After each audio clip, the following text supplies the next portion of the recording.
Alright, so did you guys have a game together that you wanted to go over, or how'd you want to do this? I can get you the number. Sure. Nickname people, 220 mins extra. I like it. Good way to keep track. Yeah. Well, that's for him, because yeah. There's two different coachings that I use, and for him, he's like used hours, so I have to keep track of it specifically with him. Alright. 6'11". 11. XD. So this is you, and this is the other you. Yeah. Yeah. So. Hey. Sandking is me. Bane is on you. Alright.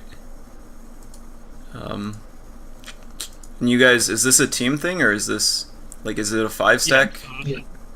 Yeah. If you know, do you know RD2O? Yeah. They have like Reddit Dota 2 League. It's like an amateur league. It's one of our official games. Alright. Do you want me to go over the picks at all, or just the gameplay? I think just the gameplay, although the picks might be helpful. Provide some draft site to our captain. Sure. If this thing will download. Oh, there we go.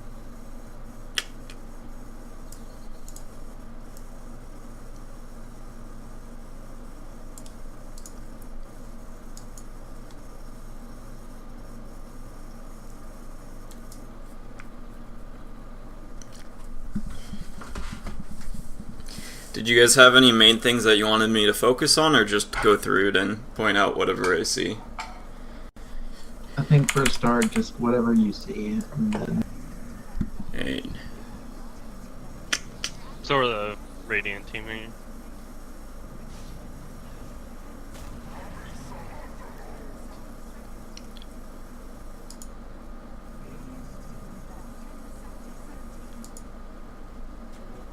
Right.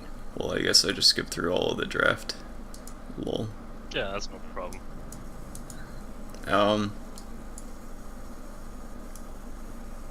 Classic draft bug replay. XD. Alright. So you guys did the last pick, Clinks.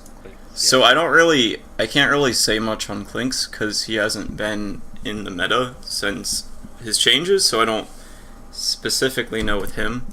The only thing that I can point out is not knowing what this hero is. They don't have a lot of projectiles for you to dodge, which is like one of the reasons that he's strong. So like if they have like a Wraith King, a Sven, the Windrunner Shackle is really good to dodge, but it's a lot harder to predict. Yeah, Disruptor. They don't have, aside from this hero, you don't have like anything that you can strafe dodge. The reason we picked Clinks here is because our playstyle is very much enable Madsen and let him have a hero that can severely punish opponents who are out of position. And we thought Clinks was good enough here. Is there a different hero you would have suggested? As a position 1? Or is he position 2? Yeah, position 1. Position 1, it's usually not their job to pick people off. That's more of a position 3, so there aren't too many heroes other than Clinks that does that really well. That's coming to mind for me. So, I mean, if that's like your playstyle, yeah, Slark would work too, but their disables, yeah, it's not the greatest this game because like you need a Lincoln's or the Windrunner's gonna blink shackles you unless he's actually a god, and then like the other thing we do is morph as well a lot. Yeah, and then the Pangolier stun into the Static Storm, into whatever his imprisoned's name is or whatever. It's just kind of like, I don't think Slark's that great this game. And then Morphling takes a while to come online. And then by the time that you have your E-Blade, if you're trying to go that build, the only targets that you'll be able to like actually kill in one shot is the Disruptor and the Windrunner. And then if they get a Lincoln's, like if the Windrunner has a really good game, she can get Lincoln's before then, and then you only have one target. Because she's a good hero to get Lincoln's on. Or Windrunner. 3 Pango. So you guys do a trilane bottom. The meta right now is dual lanes on both sides, but again, if your playstyle is protecting this guy, it's not too big of a deal, I guess.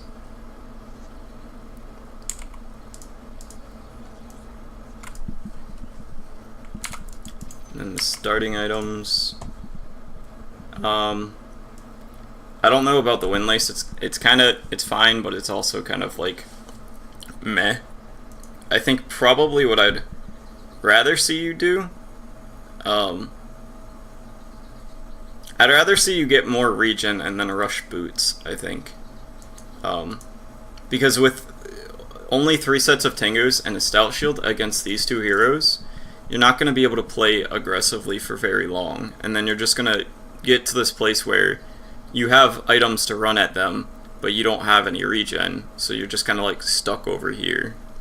That's kind of what happened that game. Yeah, and that's what happens when, like, you're spending. You could have like 700 extra health. Tangos on themselves. Yeah. Yeah.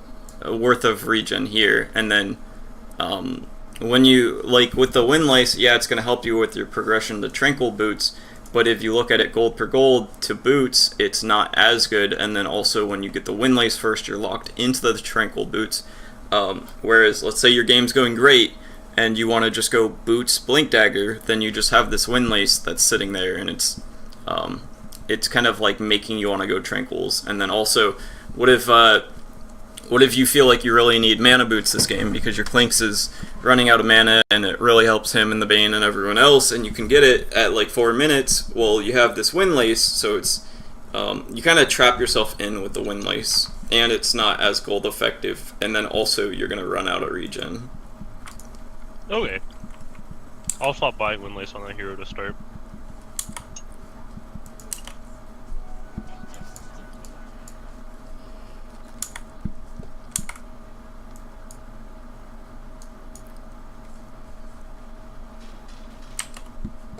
Yeah, and then this, it's just kind of like, this would be a okay play if you had regen, but based off of this, now you only have 2 Tangos left, and the lane, like, hasn't even set yet.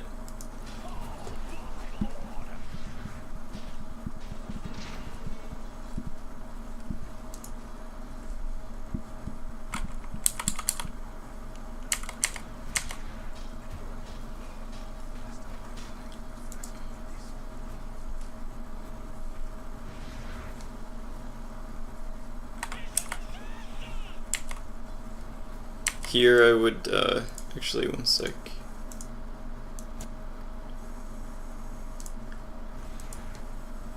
So I think, what happens here is you guys aren't at all checking what the lane's status is, and this is going to push, like, no matter what the Clinks does at this point.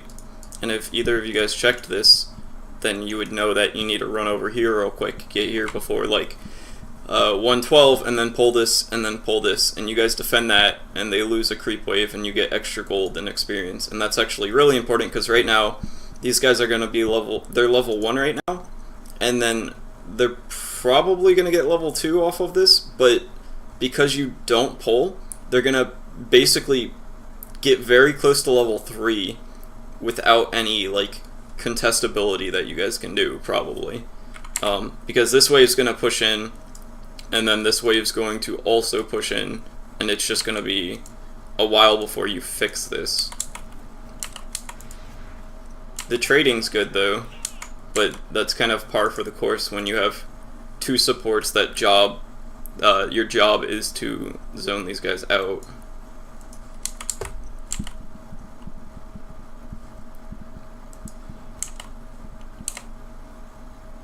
Yeah, that's pretty good. We need to be more proactive with pulls. I definitely feel that in the game. And it's a lot. With tri-lanes, it's kind of like you need to be doing that more, because right now with the meta being 2 people in each lane on each side, when you add the 3rd person, you need to be, like, being very effective with that. Like, you could be doing almost this well. Like, your Clinks would be level 3 right now if this was a dual lane. And then he'd be basically unkillable unless they had detection.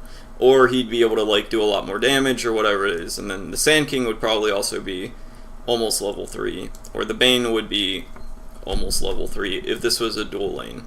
But because it's a tri-lane, you're not, and you aren't taking advantage of this as much as you should be. You're pulling it like only 30 seconds late, but this guy's going to get free stuff under his tower because of it. And then this is what happens with the tri-lane, where you're just kind of like, you're zoning him well here, actually. I don't know what the Windrunner's doing.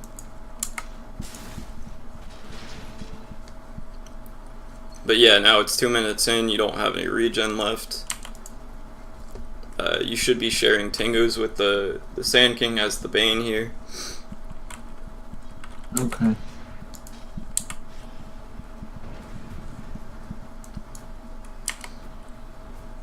And at this point, I would like to see one of you guys leave, because you don't really need to tri-lane a Pangolier. Because Pangolier's gonna, like, it's gonna be very hard to stop him, just because of how he has, like, a reliable blink, basically, in Swashbuckle. So it's like, the difference between, if you have just one support here, he's gonna get, like, 70% shutdown, but if you have two supports here, he's gonna be, like, 90% shutdown. So you're using a whole extra person to only shut this guy down 20% more. Whereas this guy's getting completely shut down, and if you went up there with him with, like, the Sand King or the Bane, maybe he can get twice as much with you babysitting him. So what I'd probably like to do is try and get a ward here so you can see if anyone TP's in. Because the only problem with that is if somebody TP's in and you guys don't expect it, and then you play aggressive on the Pangolier, and then they get, like, a really good shackle shot, then they can turn it. But if you have a ward here, then you're not really worried about that too much. Yeah.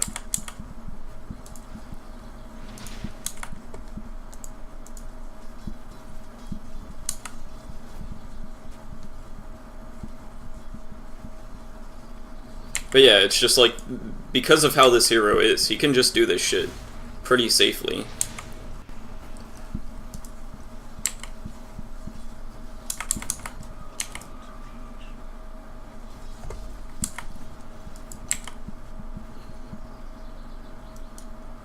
And then you're also tri-laning and you give him one of the bounty runes. And that's like a, what is that, 500 gold swing by him getting this.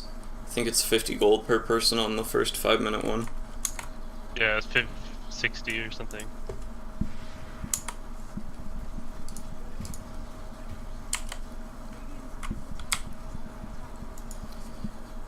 At this point, I think I'd left the lane.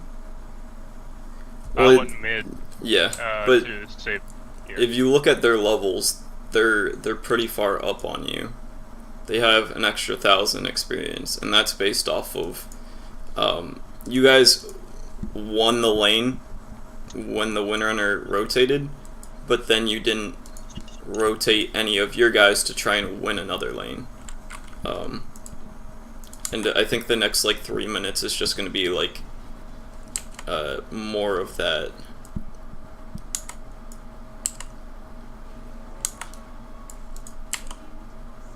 And then you definitely don't want to go this, if you are going Trinkles, you don't want to get the Ring of Regen, because it doesn't really, like, actually do much. And like, if you, even boots of speed are going to make you take less damage than Ring of Regen will heal you back up, because you're just going to, like, be able to make smarter trades and get out of fights quicker, and then also run to get bounty runes, run to stack, run to get active runes, run to get ganks and all of that. It's almost never worth it to get the Ring of Regen, especially when you're roaming. If you're laning, it might be a little bit different, because then you have the argument of, I'm going to be constantly taking damage, and I can get my boots right here, but if you're running, like, back and forth all the time, you want to save up for the brown boots. Yeah. That makes sense.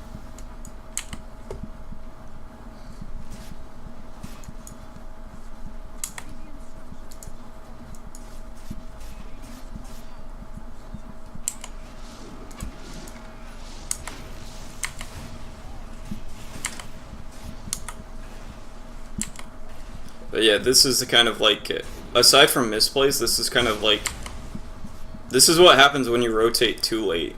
This guy's underleveled, you're underleveled. This guy's level 6 with his phase boots and Aquila. There's just like nothing you can do at this point, kind of.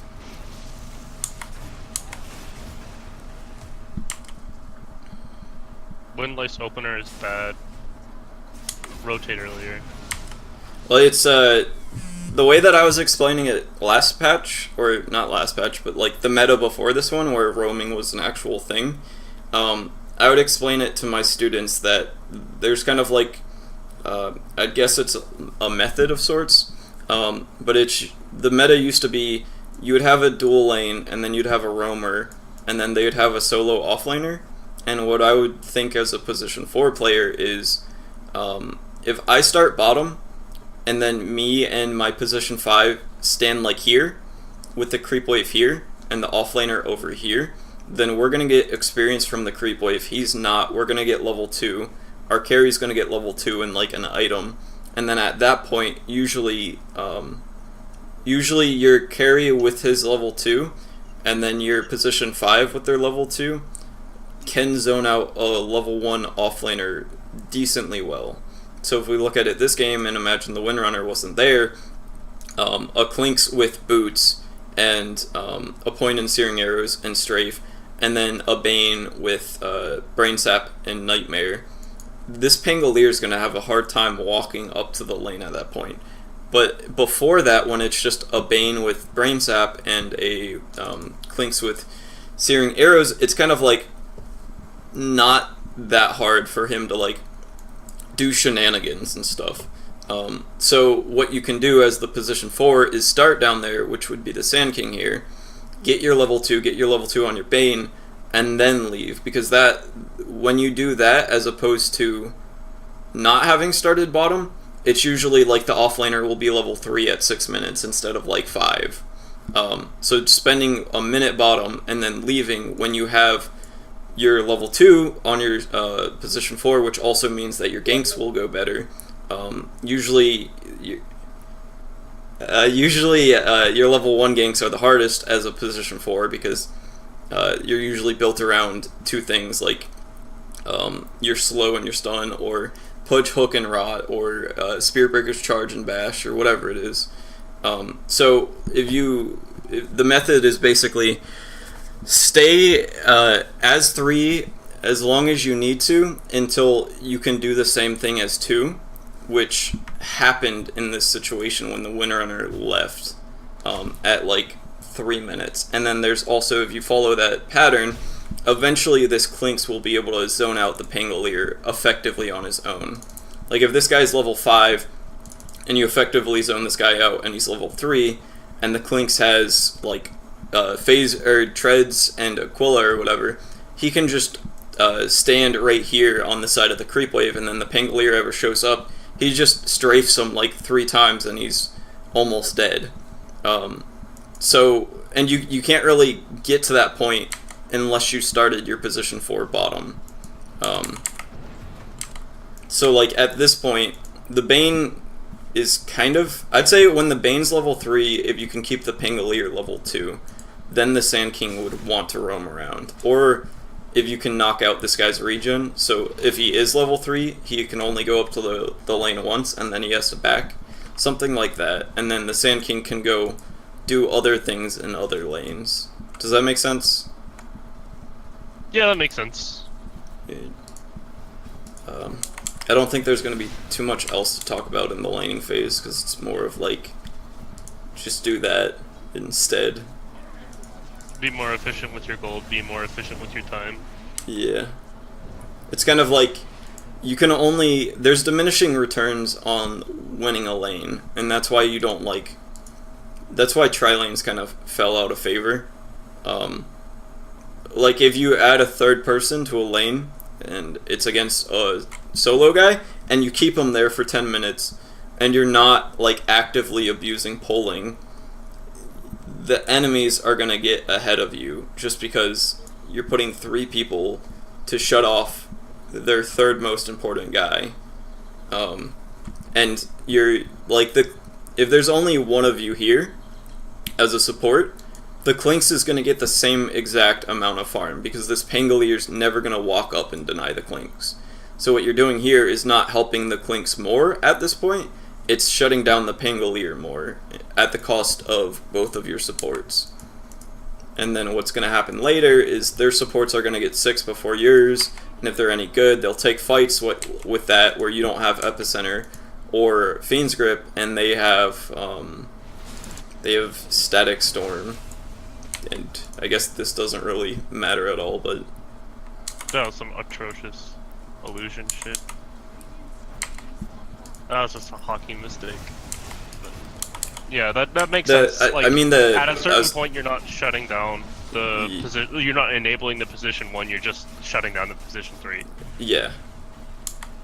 And you're even kind of shutting down your Clinks, because again, your Clinks would get the same amount of last hits, but he's now sharing experience with 2 other people instead of just 1 other person. So it's kind of like you're even eating away at the Clinks to shut down the Pangolier. And the Pangolier, like, a Pangolier with a Blink Dagger is basically as, like, he's 50% of his hero at that point. And then you can add, like, Basher and Maelstrom and all that on top of it, but with just a Blink Dagger or with just a Maelstrom or whatever, he's going to have a large amount of impact. So, and then with your inability to actually zone him out just based off of his kit and your heroes,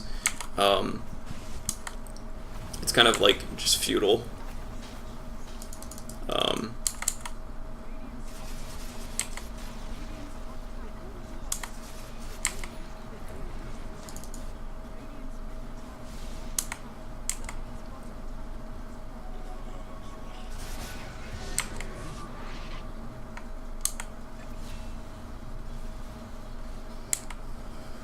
So yeah, at this point, with you usually want the carry and the offlane to rotate, which isn't really like your guys' call, it's more of his.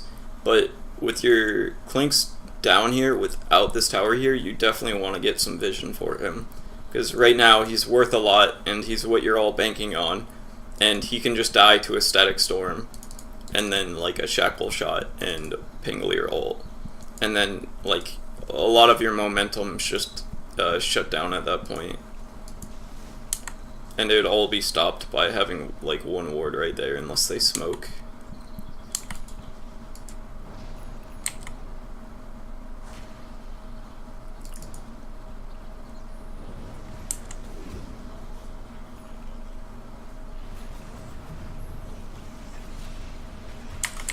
Say like here, this is an example, their supports are level 6 and you're level 5. So you guys are going to come into this fight and not be able to do much. Like the Clinks is already dead, but like you guys can't really do much here.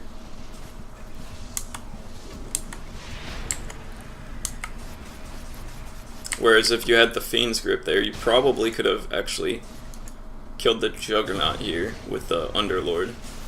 If you positioned like over here and wait for the Shackle Shot to get thrown out,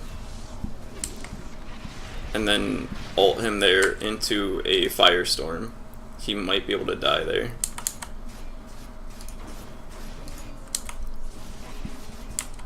Okay.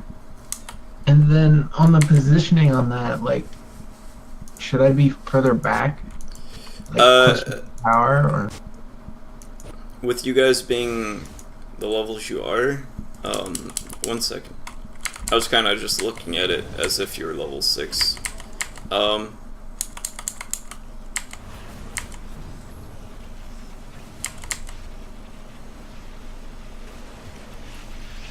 Yeah, I think you're over moving away from the Static Storm. Like, the damage of it isn't the greatest. I think, is it more damage towards the middle, or is it... No, it's how much time you spend in it. Okay, so it actually is a good amount of damage at the very end, so... But I think you're over moving away from it, like you could have been right here instead of right here, and then when the Static Storm stops, you run this way, but you're kind of like swooping out a lot, and then you move back in. So if you were like here instead of here at the start, then you'd be closer over here, and then I don't think you die here. Because then you just run back to the tower.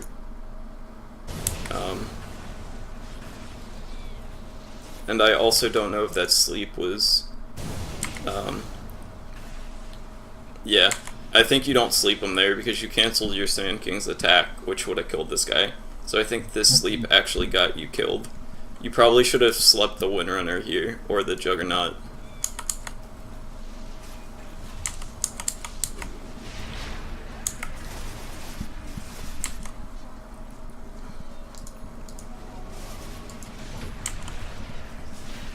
Also, usually as a position 4, it was a lot more important before, but now that position 4s usually are in the off lane instead of roaming, I used to think a lot about, at the 7 to 8 minute mark, I'd be like, alright, what's my experience look like? What's it going to take for me to be able to get level 6 with the tome at 10 minutes?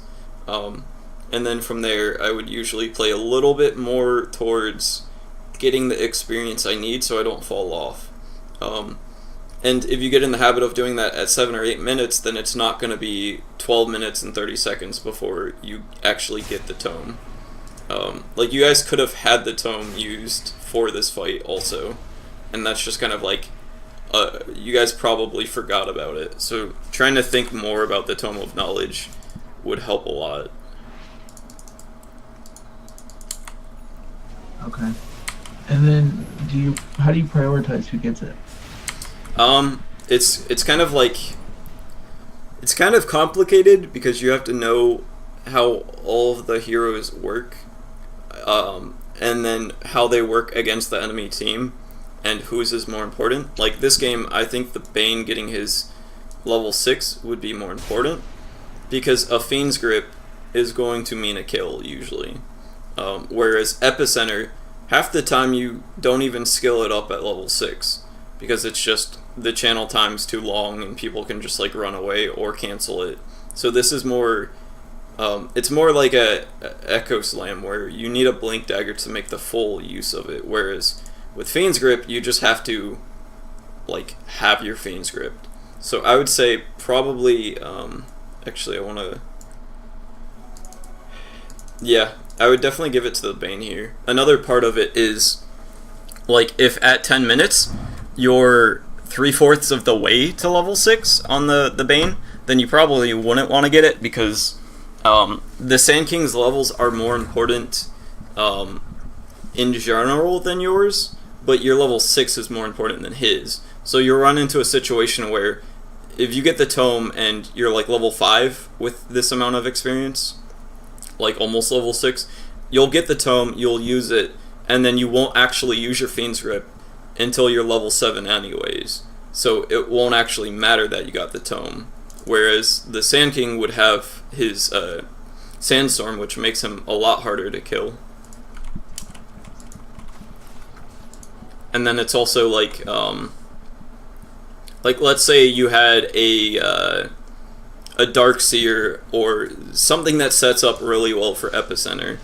Then you would also want to start prioritizing Epicenter more than Fiend's Grip. So it's like, it's very game based, but Fiend's Grip will kill any one of these guys if you guys like go on them with a Zeus. But Epicenter will get canceled by like almost anything. You'll get glimpsed from max range, or they'll drop a Static Storm on you, or they'll shackle you, or change you, or hit you with a Pangolier ult. So it's, until you have the Blink Dagger, this isn't really like an ult that you'll be having massive impact with in the game. But when you do have your Blink Dagger, then you can solo kill the Windrunner or Disruptor, depending on how well you're doing and how bad they're doing.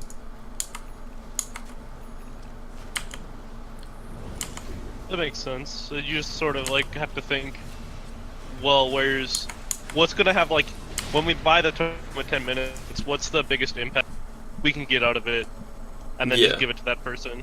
It's the biggest impact, and then also, like, if it's close, who's better with levels in general? Like, I'm trying to think of a hero that's comparable to Bane.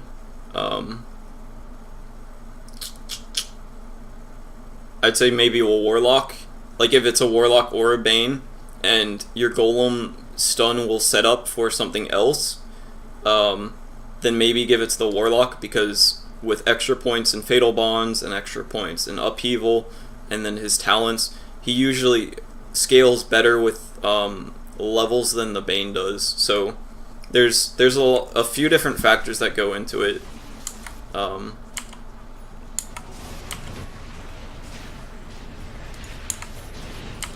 Okay. And then at this point, I think the game's just kind of like already over. Like, you guys won it? Yep. Uh, Yeah, we won it off the back of Madsen, but well, okay. I'll put it this way, I don't want to talk about the rest of it, because you guys should have lost the game from this point. oh yes. And then anything that makes you win this game is not related to you two at this point.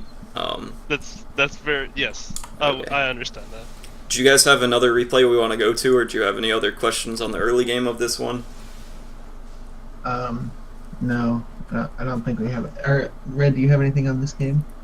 No. That's all. That's very useful information. I think I'll try to be more mindful of that in our future games. And then I think I have a doctor's appointment in about 45 minutes, so. Hey, yeah, we can just cut it here. This was about 30 minutes, so Okay. it's a good amount of time. And then I think we